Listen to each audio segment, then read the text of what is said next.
They gave us a present, and the present arrived today. And it was a very big present worth a tremendous amount of money. And I'm not going to tell you what that present is. It wasn't nuclear related. It was oil and gas related. All right, let's bring in Bill O'Reilly.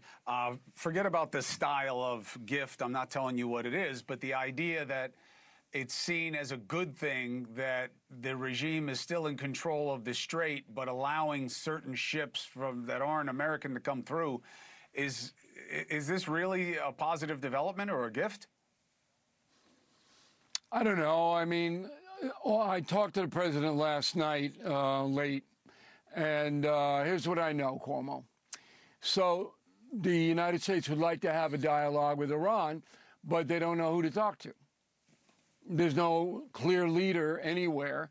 I mean, Omar, the tent maker, could show up to have the dialogue. They'd like to do it in Pakistan. They have Witkoff and Kushner ready to go.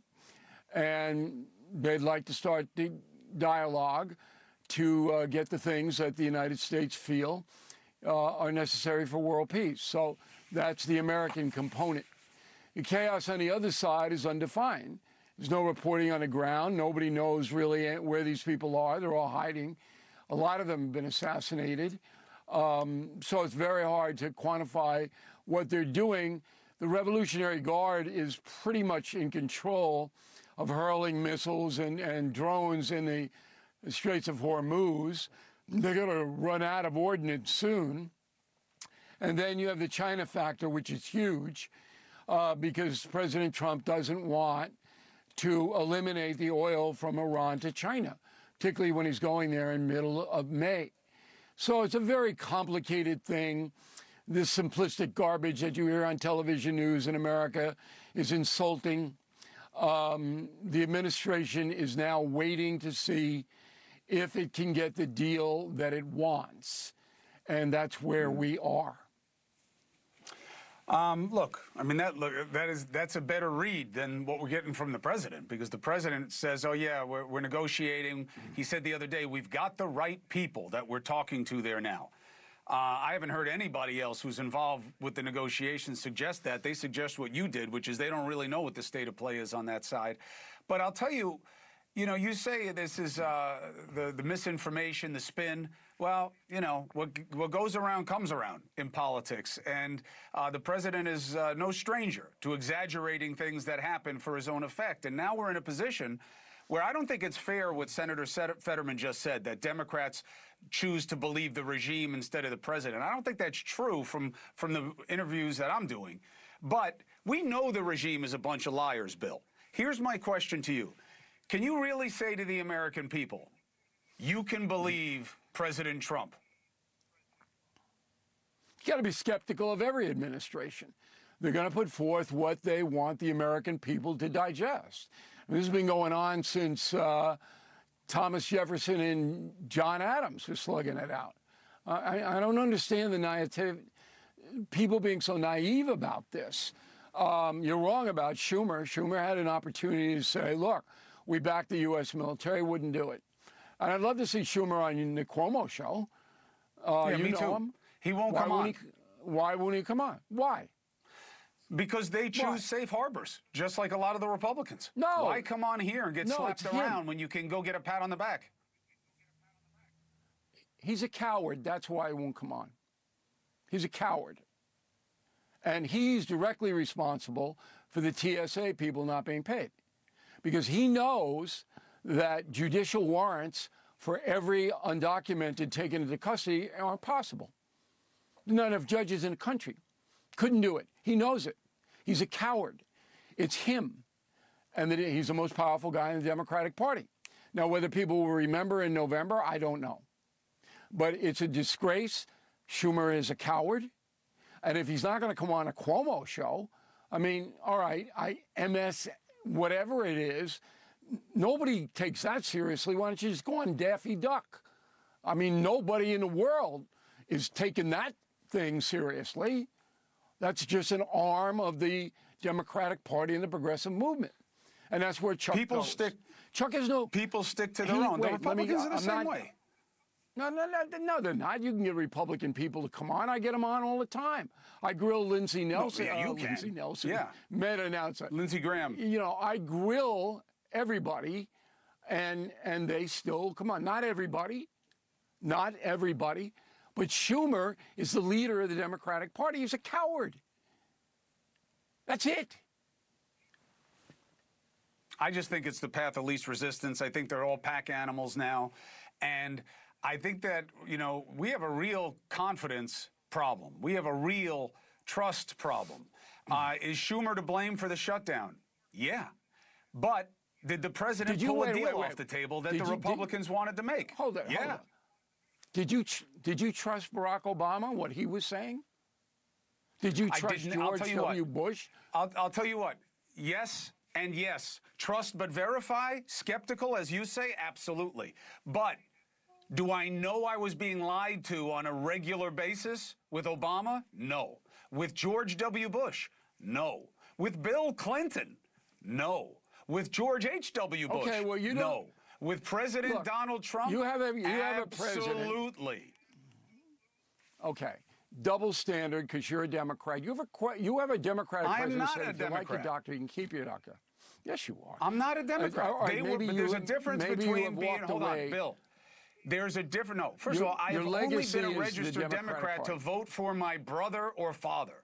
Okay? I'm telling you, Bill, you're not even close on this. But that's not what matters. Well, it matters if you're going to make a false accusation. But here's what I'm saying. You were raised in a home where your father was a Democratic governor of New York. When you have a president that says, if you like your doctor, I was raised by a guy who made you look like an atheist. I was raised by a guy who made you look like an atheist, Bill. All right? He made you look like a pansy atheist. But that's who raised me and taught me what you believe and what you don't believe. Here's what I'm saying. I don't give a damn about party politics. What I care about is this. You can keep your doctor if you want your doctor. He was wrong and didn't understand the implications of his own bill. It's wrong. Shame on him, and he paid for it. There's a difference between being wrong and lying. You told me 2 weeks for the war. We're now on week 5. Lying. You were wrong. That's not a lie. You were wrong. Now, if you knew it wasn't going to be 2 weeks, and now we're in week 5, not you. I'm saying, for example, if you say 2 weeks for the war, which the president said, now it's been 5. Is that a lie? I don't think so. I think he was wrong. I don't think he knew what he was getting into. A lie is they're desperate for a deal. A lie is we already won. Those are lies, Bill. They're lies. No, they're not. Yeah, and it's ridiculous to make that assertion. Already won can be defined in a million ways. You just heard Senator Fetterman say that the military aspect of this conflict has been clear in the destruction of Iran. So you can go in and say, we won the war. Now we're trying to win the economic piece, which is different, okay? The regime's still in place. Lie. Look, how many times did you hear Cheney and Bush lied about weapons of mass destruction?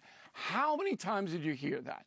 Okay, well, the U.S. intel as put forth by Colin Powell. Is Colin Powell a liar? Or is he a liar? No. Okay? He's the guy that put it forth. Okay. You're cherry picking. That's what you're doing. You're cherry picking people you don't like. They're liars.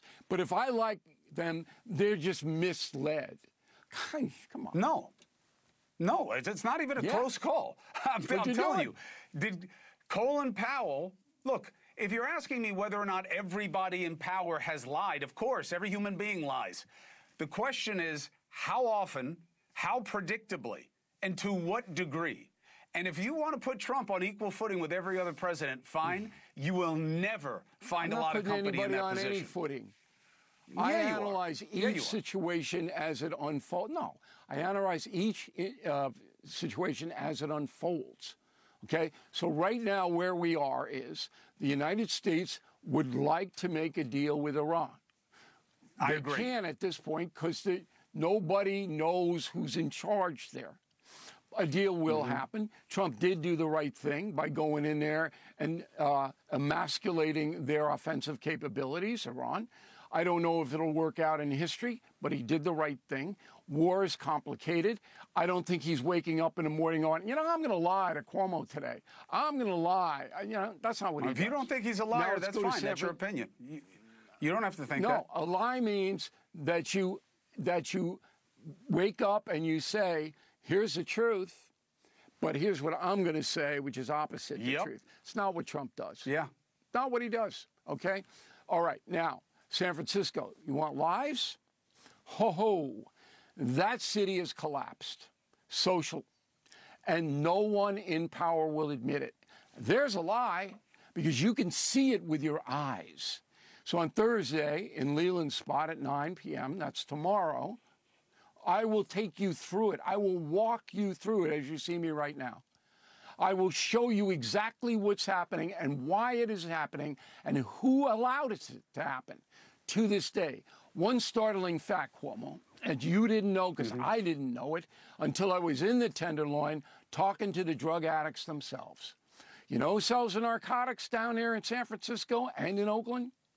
Honduran drug gangs who are here illegally. You know who protects them? The sanctuary laws of San Francisco and California. They strut around armed to the teeth, okay, knowing that no one on the federal level can bother them, okay, because the state and the city won't cooperate, as almost every state does with joint task force. California won't do it. So Honduran drug gangs in this country illegally are fueling a massive fentanyl crisis that has destroyed the city of San Francisco, and the mayor knows it, and the governor knows it, and Pelosi knows it, and Kamala Harris knows it, and they never did anything about it. How about that for a headline? I think it's a damning headline, and that's why San Francisco's been getting crushed, and Newsom has such a big burden to try to make it as the Democratic nominee. It was once the most beautiful city in the country. I used to love to go there. Now, little children watch drug addicts inject themselves with needles in their neck as they walk to school. Now, Hondurans here illegally cut off people's hands with machetes if they don't pay their drug debts. Okay? This isn't about narcotics. This is about massive violence. Meanwhile, 2 miles away, Nancy Pelosi is living in an $8 million house guarded by security. So she doesn't have to experience any of it. Where do you see this special? This is old-time reporting, Cuomo, that has almost disappeared in the journalistic industry. That's what this special is all about. Thursday night, 9 p.m. Be there, or as they say on Long Island, be square.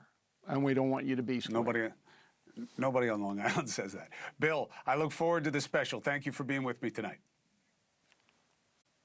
Thank you for watching. Subscribe below and download our NewsNation app right now on your phone, and you will get fact-based, unbiased news for all Americans.